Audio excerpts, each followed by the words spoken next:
ವರದಿ ಬಳಿಕ ಅಂಗನವಾಡಿಗೆ ನೂತನ ಕಟ್ಟಡ ಈಗ ಮಂಜೂರಾಗಿದೆ. ನೂತನ ಕಟ್ಟಡಕ್ಕೆ ಶಾಸಕ ತನ್ವೀರ್ ಸೇಠ್ ಗುದ್ದಲಿ ಪೂಜೆ ಕೂಡ ಮಾಡಿದ್ದಾರೆ. ಇದು ಟಿವಿ9 ನ ಬಿಗ್ ಇಂಪ್ಯಾಕ್ಟ್. ಯಾಕಂದ್ರೆ ಈ ಬಗ್ಗೆ ಟಿವಿ9 ಒಂದು ವಿಸ್ತೃತ ವರದಿಯನ್ನ ಪ್ರಸಾರ ಮಾಡಿತ್ತು. ಕೊನೆಗೂ ಎಚ್ಚೆತ್ತುಕೊಂಡಂತಹ ಜಿಲ್ಲಾಡಳಿತ ಅಂಗನವಾಡಿಯ ದುಸ್ಥಿತಿ ಬಗ್ಗೆ ವಿಸ್ತೃತ ವರದಿಯನ್ನ ಟಿವಿ9 ಪ್ರಸಾರ ಮಾಡಿತ್ತು. ಅದರಿಂದ ಎಚ್ಚೆತ್ತುಕೊಂಡಿದೆ. ಈಗ ಟಿವಿ9 ವರದಿ ಬಳಿಕ ನೂತನ ಕಟ್ಟಡಕ್ಕೆ ಶಂಕುಸ್ಥಾಪನೆಯನ್ನ ನೆರವೇರಿಸಲಾಗಿದೆ.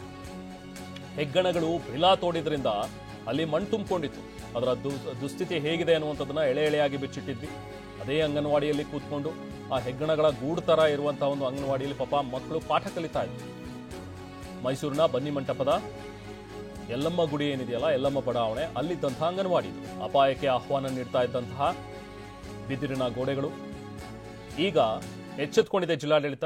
20 ಲಕ್ಷ ವೆಚ್ಚದಲ್ಲಿ ಕಟ್ಟಡ ನಿರ್ಮಾಣಕ್ಕೆ ಶಂಕುಸ್ಥಾಪನೆಯನ್ನ ನೆರವೇರಿಸಿದ್ದಾರೆ. ಗುದ್ದಲಿ ಪೂಜೆಯನ್ನ ಈಗ ಶಾಸಕ ತನ್ವೀರ್ ಸೇಠ್ ಕೂಡ ನೆರವೇರಿಸಿದ್ದಾರೆ. ಟಿವಿ9 ನ ಬಿಗ್ ಇಂಪ್ಯಾಕ್ಟ್ ಇದು.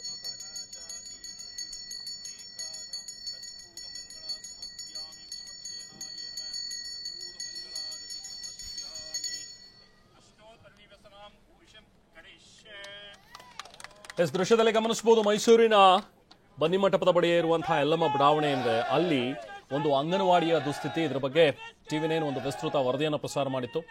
ಅಲ್ಲಿಂದ ನಾವು ಪ್ರತಿನಿಧಿ ಒಂದು ಪ್ರತ್ಯಕ್ಷ ವರದಿಯನ್ನು ನೀಡಿದ್ರು. ಆ ಸಂದರ್ಭದಲ್ಲಿ ಅಲ್ಲೇ ಇದ್ದಂತಹ ಅಂಗನವಾಡಿ ಕಾರ್ಯಕರ್ತರನ್ನು ಕೂಡ ನಾವು ಮಾತನಾಡಿಸಿದ್ವಿ. ಅಲ್ಲಿದ್ದಂತಹ ಪೋಷಕರ ಹತ್ರನೂ ಕೂಡ ಮಾತನಾಡಿದ್ವಿ. ಇಂಥ ದುಸ್ಥಿತಿಯಲ್ಲೇ ಮಕ್ಕಳನ್ನ ಅಲ್ಲಿ ಕಲಿಕೆಗೆ ಕಳಿಸುವಂತಹ ಒಂದು ಅನಿವಾರ್ಯತೆ ಇತ್ತು. ಯಾಕಂದ್ರೆ ಇದಿಲ್ಲ ಅಂತ ಹೇಳಿದ್ರೆ ಪಾಪ ಮಕ್ಕಳನ್ನ ಬೇರೆ ಎಲ್ಗೂ ಕೂಡ ಕಳಿಸೋದಕ್ಕೆ ಸಾಧ್ಯ ಇಲ್ಲ ಇಲ್ಲಿ. ಸೊ ಅಂಥ ಒಂದು ಪರಿಸ್ಥಿತಿಯಲ್ಲಿ ಏನೋ ಒಂದು ಪಾಪ ಮಕ್ಕಳು ಹೋಗಿ ಅಲ್ಲಿ ಕಲೀಲಿ ಅಂತ ಹೇಳಿ ಪೋಷಕರು ಜೀವನ ಕೈಯಲ್ಲಿ ಹಿಡ್ಕೊಂಡೇ ಮಕ್ಕಳನ್ನ ಅಲ್ಲಿ ಕಳಿಸ್ಕೊಡ್ತಾ ಇದ್ರು. ಯಾಕಂದ್ರೆ ಈ ಗೋಡೆಗಳು ಯಾವಾಗ ಬೇಕಾದ್ರೂ ಬೀಳಬಹುದು. ಆ ದೃಶ್ಯಗಳನ್ನು ಗಮನಿಸಬಹುದು ನೀವು. ಈಗಲೂ ಕೂಡ ಅಂಗನವಾಡಿ ಹಂಗೆ ಇದೆ. ಬಟ್ ಅಟ್ಲೀಸ್ಟ್ ಈಗ ಒಂದು ಹೊಸ ಅಂಗನವಾಡಿ ಕಟ್ಟಡವನ್ನ ಮಾಡೋದಕ್ಕೆ ಈಗ ಶಂಕುಸ್ಥಾಪನೆಯನ್ನ ನೆರವೇರಿಸಿದ್ದಾರೆ. ನೋಡಿ ಇಲ್ಲಿ ಹೆಗ್ಗಣಗಳು ತೋಡಿರುವಂತಹ ಬಿಲಗಳದು. ಆ ಬಿಲ ತೋಡಿ ಮಣ್ಣೇನು ಹೊರಗಡೆ ಬಂದಿದೆಯಲ್ಲ, ಅದನ್ನು ಕೂಡ ನಾವು ತೋರಿಸಿದ್ವಿ. ಅಲ್ಲೇ ಬಿಸಿ ಊಟದ ವ್ಯವಸ್ಥೆ ಇದೆ. ಅಲ್ಲೇ ಮಕ್ಕಳು ಕೂತ್ಕೊಂಡು ತಿನ್ನಬೇಕು, ಅಲ್ಲೇ ಮಕ್ಕಳು ಕೂತ್ಕೊಂಡು ಪಾಠ ಕಲಿಬೇಕು ಅಂತ ಒಂದು ಸ್ಥಿತಿ ಇತ್ತು.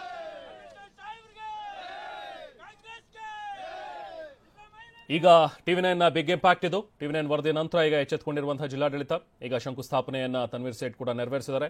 ಮತ್ತಷ್ಟು ಡೀಟೇಲ್ಸ್ ಅಲ್ಲೇ ಸ್ಥಳದಲ್ಲಿರುವ ನಾವು ಪ್ರತಿನಿಧಿ ದಿಲೀಪ್ ನೀಡ್ತಾರೆ. ದಿಲೀಪ್, ನಾವು ಮಾತಾಡಿದ್ವಿ ಕಳೆದ ಕೆಲವು ದಿನಗಳ ಹಿಂದೆ ಅಷ್ಟೇ. ಅಲ್ಲಿದ್ದಂತಹ ಒಂದು ಅಂಗನವಾಡಿಯ ದುಸ್ಥಿತಿ ಬಗ್ಗೆ ನೀವು ಕೂಡ ವಿಸ್ತೃತ ವರದಿಯನ್ನ ನೀಡಿದ್ರಿ. ಟಿವಿ9 ನ ಬಿಗ್ ಇಂಪ್ಯಾಕ್ಟ್ ಇದು. ಖಂಡಿತವಾಗ್ಲೂ ಅಲ್ಲಿದ್ದಂತಹ ಒಂದು ಪೋಷಕರೆಲ್ಲರೂ ಕೂಡ ಸಂತಸವನ್ನು ವ್ಯಕ್ತಪಡಿಸ್ತಾ ಇರ್ತಾರೆ. ಇವತ್ತು ಶಂಕುಸ್ಥಾಪನೆ ಆಗಿದೆ. ಇನ್ನು ಎಷ್ಟು ದಿನ ಬೇಕಾಗತ್ತಂತೆ ಈ ಅಂಗನವಾಡಿ ರೆಡಿ ಆಗೋದಕ್ಕೆ? ಏನ್ ಹೇಳ್ತಾರೆ ಶಾಸಕರು? ಅಟ್ಲೀಸ್ಟ್ ಈಗಲಾದ್ರೂ ಎಚ್ಚೆತ್ಕೊಂಡಿದ್ದಾರಲ್ಲ?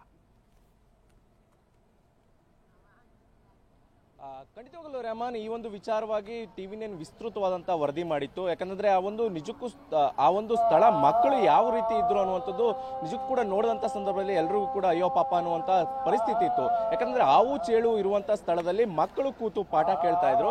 ಈ ಒಂದು ವಿಚಾರವಾಗಿ ಟಿವಿ9 ವಿಸ್ತೃತವಾದಂತಹ ವರದಿ ಮಾಡಿತ್ತು. ವರದಿ ಮಾಡಿದಂತ ಬೆನ್ನಲ್ಲೇ ಸಚಿವೆ ಆದಂತ ಲಕ್ಷ್ಮೀ ಹೆಬ್ಬಾಳ್ಕರ್ ಅವರು ಪ್ರತಿಕ್ರಿಯೆ ನೀಡಿದ್ರು. 2 ತಿಂಗಳ ಒಳಗಾಗಿ ಶಂಕುಸ್ಥಾಪನೆ ಮಾಡ್ತೇವೆ ಅಂತ. ಅವರ ಮಾತಿನಂತೆ ಈಗ ಶಂಕುಸ್ಥಾಪನೆ ನೆರವೇರುವಂತದ್ದು. ಸ್ಥಳೀಯ ಶಾಸಕರಾದಂತಹ ತನ್ವೀರ್ ಸೇಠ್ ಅವರು ಶಂಕುಸ್ಥಾಪನೆ ನೆರವೇರಿಸಿದ್ದಾರೆ. ಇನ್ನು 20 ಲಕ್ಷ ವೆಚ್ಚದಲ್ಲಿ ಈ ಒಂದು ಅಂಗನವಾಡಿ ಕಟ್ಟಡ ಆಗ್ತಾ ಇರುವಂತದ್ದು. ಅದೇ ರೀತಿ ಇನ್ನು 3 ತಿಂಗಳೊಳಗೆ ಕಟ್ಟಡ ಸಂಪೂರ್ಣವಾಗಿ ಮುಕ್ತಾಯ ಆಗುತ್ತೆ. ಮತ್ತೆ ಮಕ್ಕಳಿಗೆ ಅವಕಾಶ ಓಡ್ಲಿಕ್ಕೆ ಪಾಠ ಪ್ರವಚನಕ್ಕೆ ಅವಕಾಶ ಸಿಗುತ್ತೆ ಅನ್ನುವಂತ ಮಾತುಗಳನ್ನ ಹೇಳ್ತಾ ಇರುವಂತದ್ದು. ಒಟ್ಟಾರೆಯಾಗಿ ಇಂಥ ಒಂದು ಪರಿಸ್ಥಿತಿಯಲ್ಲಿ ಮಕ್ಕಳು ಪಾಠ ಕೇಳ್ತಾ ಇದ್ರು. ಆದ್ರೆ ಟಿವಿ9 ಈ ಬಗ್ಗೆ ಸಾಕಷ್ಟು ವರದಿ ಮಾಡಿತ್ತು, ವಿಸ್ತೃತವಾದಂತಹ ದಿನವೆಲ್ಲ ಪ್ರಸಾರ ಮಾಡಿತ್ತು. ಈ ವೇಳೆಯಲ್ಲಿ ವಿಚಾರವನ್ನ ಸದನದಲ್ಲೂ ಕೂಡ ಚರ್ಚೆ ಆಗಿತ್ತು. ಸದನದಲ್ಲಿ ಚರ್ಚೆ ಆದಂತಹ ಸಂದರ್ಭದಲ್ಲಿ ಟಿವಿ9 ವರದಿಯ ಪ್ರಸಾರದ ಹಿನ್ನೆಲೆಯಲ್ಲಿ ಈಗ ಸದ್ಯಕ್ಕೆ ಅಲ್ಲಿ ಕಟ್ಟಡ ನೆರವೇರ್ತಾರೆ, ಶಂಕುಸ್ಥಾಪನೆ ನೆರವೇರುವಂತದ್ದು. Rehman, okay, thank you Dilip.